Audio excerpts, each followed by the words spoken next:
Esses dias eu postei um vídeo shorts aqui no canal com o título Ufologia é mentira e eu recebi dezenas de comentários me atacando e vários com dúvidas sobre física. Então vamos tentar responder esses comentários aqui e tentar entender quais os conceitos da física que podem ser explicados para esses comentários. Nesse vídeo shorts o que eu falava basicamente é: por que as imagens dos UFOs são sempre borradas? E aí também, por que esses UFOs e alienígenas sempre aparecem para agricultores no sertão e nunca aparecem em grandes cidades, ou quando aparecem as imagens continuam sendo borradas? E também outra pergunta: por que eles viajam de tão longe para fazer desenhos nas plantações? Por que a comunicação deles não é mais efetiva?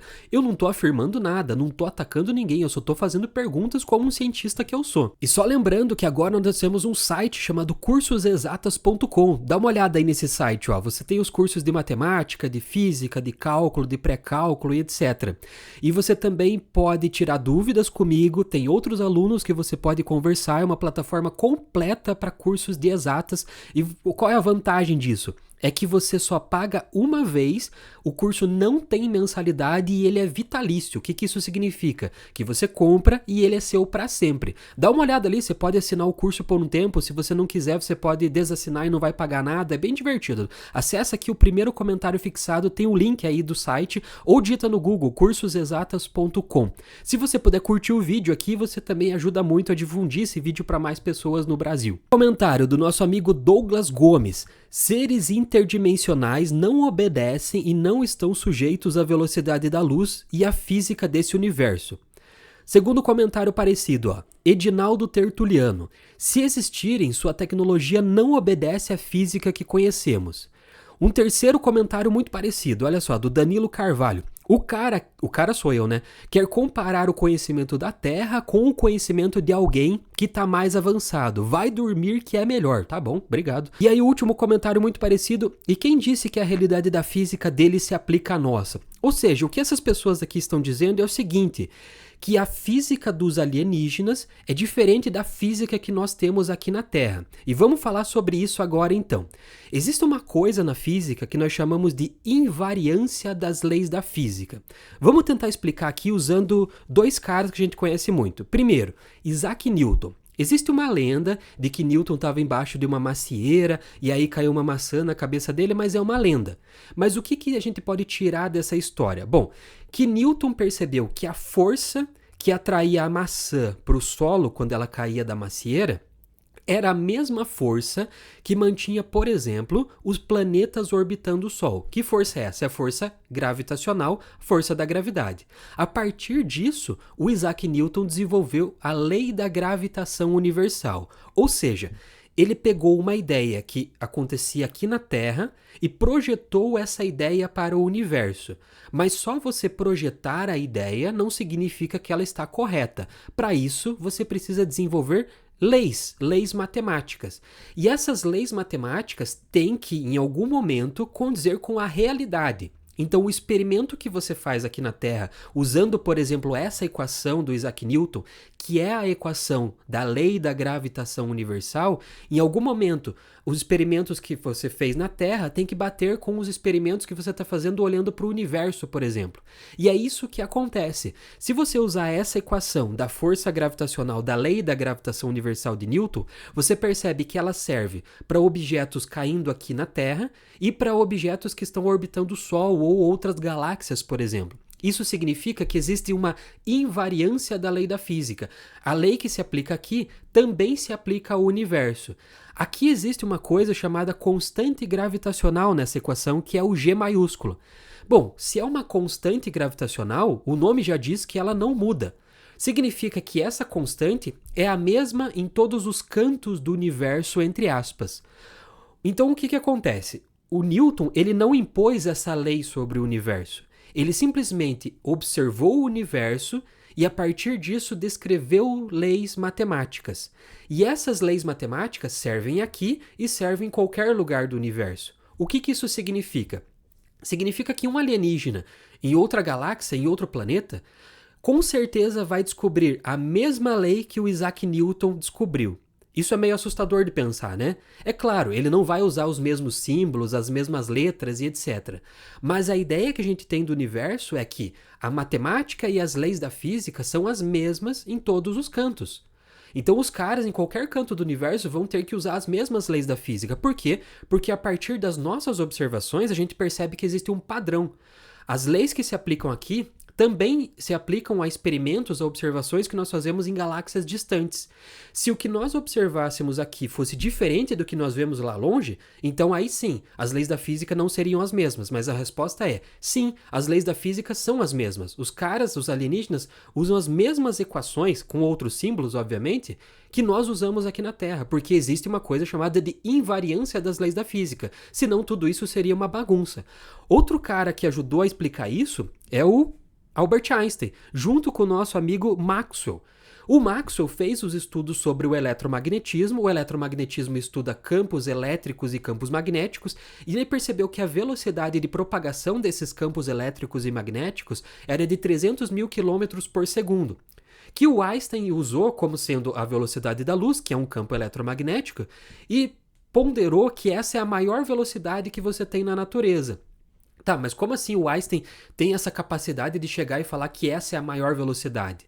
Não foi ele que falou efetivamente, o que ele falou foi através dos experimentos. Em todos os experimentos que nós fizemos, nós vimos que a maior velocidade que você pode atingir é a velocidade de 300 mil quilômetros por segundo, que é a velocidade da luz. Claro que você não vai atingir essa velocidade, porque daí você começa a entrar em efeitos relativísticos, ou você não vai chegar nessa velocidade. Mas o que aconteceria? Se você violasse essa velocidade, leis da física fundamentais seriam violadas, e aí o universo não deveria existir. Então você chega no momento de contradição. Então, os alienígenas vão chegar também à conclusão de que a velocidade da luz é a maior velocidade que existe na natureza, de 300 mil quilômetros por segundo. Não é uma condição colocada aqui no planeta Terra, é uma condição universal, que nós chamamos de invariância das leis da física. Segundo tópico com comentários parecidos, o nosso amigo Guiz WR disse: ponte de Einstein-Rose, eu simplesmente não existo. Ele fez uma ironia aqui sobre a ponte de Einstein-Rose e vamos explicar sobre isso. Aí um outro amigo aqui fala: meus irmãos... Mas irmão, e se eles vêm de um lugar... Tô falando igual ele escreveu, tá? Mas irmão, e se eles vêm de um lugar mais perto do que a gente pensa? Outra, tem a teoria dos atalhos do universo, que é de autoria de Einstein. Vamos supor que Einstein esteja correta nessa teoria e os ETs tenham descoberto esses atalhos. Será que eles não chegam aqui os utilizando? Interessante essa pergunta. É um comentário interessante. Por quê? Porque o nosso primeiro amigo estava sendo irônico, falando sobre a ponte Einstein-Rose e falando, nossa, eu simplesmente não existo. Mas o segundo amigo fez uma pergunta sincera. Então vamos falar sobre essa tal ponte de Einstein-Rose. O que acontece? Você tem que tentar entender a gravidade do ponto de vista da ideia do Einstein. Então existe como se fosse um tecido do espaço-tempo no universo, e quanto mais massa você coloca dentro desse tecido, mais esse tecido deforma, e aí você tem um campo gravitacional maior. Então o campo gravitacional do ponto de vista do Einstein seria a quantidade de deformação que foi causada nesse tecido do espaço-tempo. O que acontece nessa equação que você tem aí embaixo é que em alguns casos você pode gerar uma coisa que nós chamamos de ponte de Einstein-Rosen, que também é conhecido como buraco de minhoca. O que seria esse buraco de minhoca ou essa ponte de Einstein-Rosen? Imagina ali nessa imagem, ó, que você está querendo ir do ponto 1 até o ponto 2, tá vendo? Então você tem o ponto 1 lá na parte de cima e o ponto 2 ali na parte de baixo. Você quer andar do ponto 1 até o ponto 2. Você tem o caminho tradicional, que é seguir o quê? O caminho rosinha ali, que é o caminho A. Então você vai do ponto 1, dá a volta ali e volta. Isso seria a ideia da distorção do espaço-tempo, certo? Então, por causa da gravidade, o espaço se distorce sobre ele mesmo, e você teria que fazer esse caminho aqui, ó, para dar a volta do ponto 1 até o ponto 2. Você ia andar uma quantidade bem maior, tá vendo ali? Só que, por exemplo, se você estivesse perto de uma região de um buraco negro, onde você tem essa distorção tão grande, mas tão grande do espaço-tempo, do tecido do espaço-tempo, em teoria, do que nós chamamos de ponte de Einstein-Rosen, naquela equação ali, que é uma equação resolvida das equações de Einstein, você poderia cruzar do ponto 1 pelo ponto 2 num espaço muito menor, que seria aquele caminho B. Esse caminho seria a chamado buraco de minhoca, ponte de Einstein-Rosen. Então você pode pensar, realmente, os alienígenas poderiam usar esse tipo de ponte de Einstein-Rosen para poder viajar grandes distâncias num tempo muito menor. Poderiam, né? Poderiam, exatamente. Só que até hoje, nós só temos a descrição matemática dessa ponte de Einstein-Rosen. A gente não sabe se fisicamente ela realmente é possível. Por quê? Porque Einstein descreveu a teoria da relatividade e realmente ela funciona para tudo. Se você está usando o teu GPS do celular em algum momento do dia, você está usando baseado na teoria da relatividade do Albert Einstein. Então, né, tudo está funcionando de certa forma por causa baseado nisso. Então, a física que ele descreveu realmente funciona. Como a gente já viu, a física que é aplicada aqui é aplicada em todos os cantos do universo por causa da invariância das leis da física, certo? Beleza, mas a gente só tem uma descrição teórica. A gente não tem ainda uma comprovação científica experimental de que essa ponte de Einstein-Rosen realmente existe. E existem estudos que mostram que essa ponte seria muito instável. Então uma civilização teria que ter uma tecnologia muito avançada para poder abrir essa ponte de Einstein-Rosen. A pergunta que também fica, uma pergunta que é, se eles têm essa tecnologia para abrir uma ponte de Einstein-Rosen, por que eles vêm aqui fazer desenhos nas plantações? É uma pergunta que eu tô fazendo, não tô acusando ninguém, só estou fazendo uma pergunta. Outras coisas aqui que eu não entendi. O nosso amigo Enéas70, um abraço Enéas70, disse: existem portais, compadre.